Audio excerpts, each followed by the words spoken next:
the only bloke that I can think of was he became the bugler at our camp. He was his name was Bandy. I used to call him Bandy. He was a little American, and he played a flugelhorn, and he could play all the required bugle calls, etc. And he was the bloke that invented the bugle call for sick men to go out on parade, and he used to play Bless 'em All. Of course, with a lot of connotations of using other words for that lot. But that's the only instrument I can recall that was used. Going back to Jeep Island, did you have any contact with Rolly Richards' medical orderlies at all? If I mentioned a couple of names. Probably, but I was... Pinky Rhodes? Yes, I've heard of him, yes, yeah. Or a fellow named Jim Anderson? Jim Anderson. Silver, I think. He was an older man, grey-haired.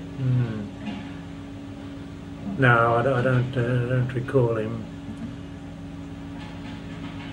The name Silver is... I've heard that before. Yes. Yeah. Phil Bealby carried his clarinet. He was one of the fellows who was rescued with Arthur. Oh yes. After doing a marathon swim in the South China Sea. Yeah, yeah.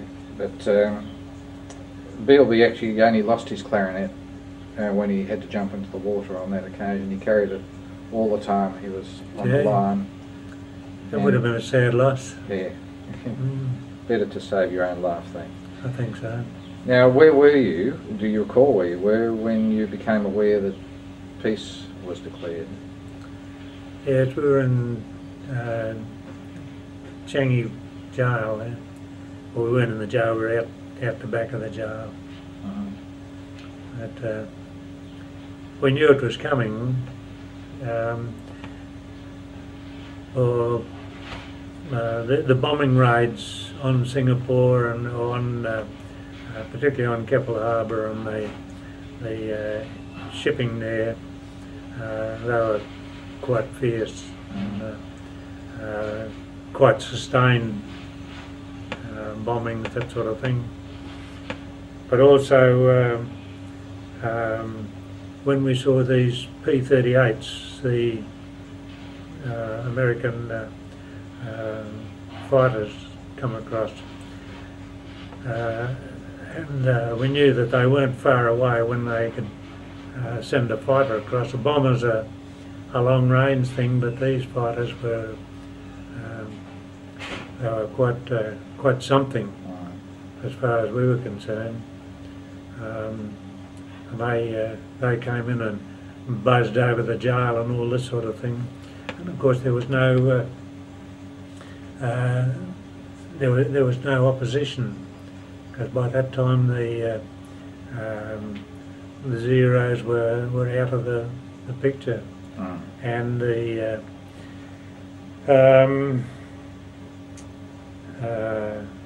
quite a lot of them had been shot down with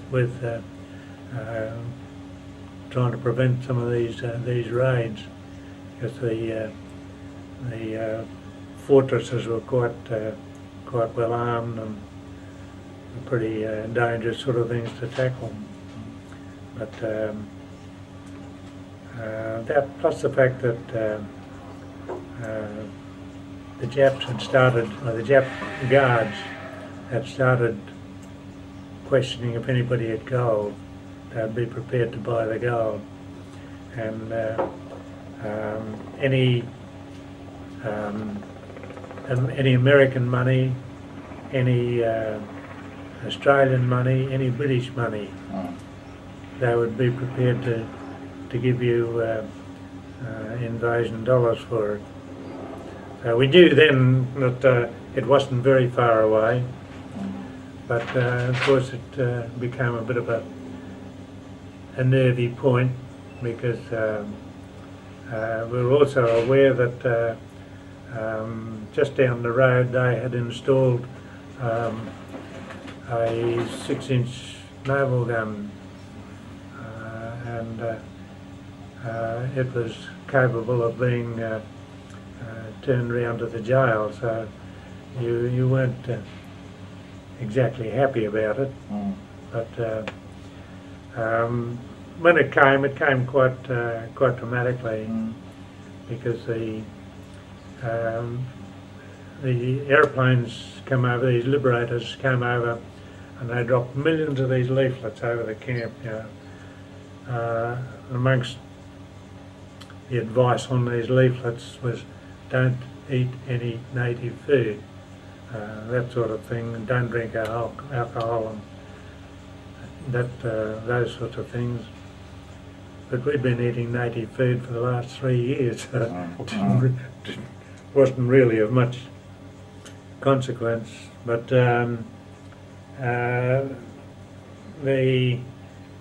one of the planes came in, and suddenly there were parachutes come out of it.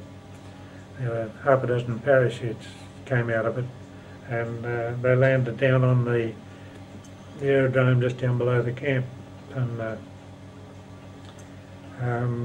we found out afterwards that these blokes, there were 6 of them. There was a captain in charge, and a lieutenant, I think there were 2 sergeants, and then a medical orderly and a doctor, I think. And these blokes came down on the ground, down on the aerodrome, and one of the Japs came out in a truck to pick them up.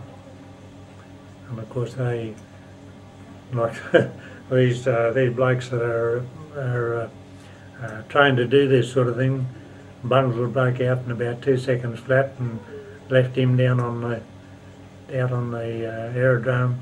Went in, got to the guardhouse, disarmed the guardhouse, and they were all too flabbergasted to do anything.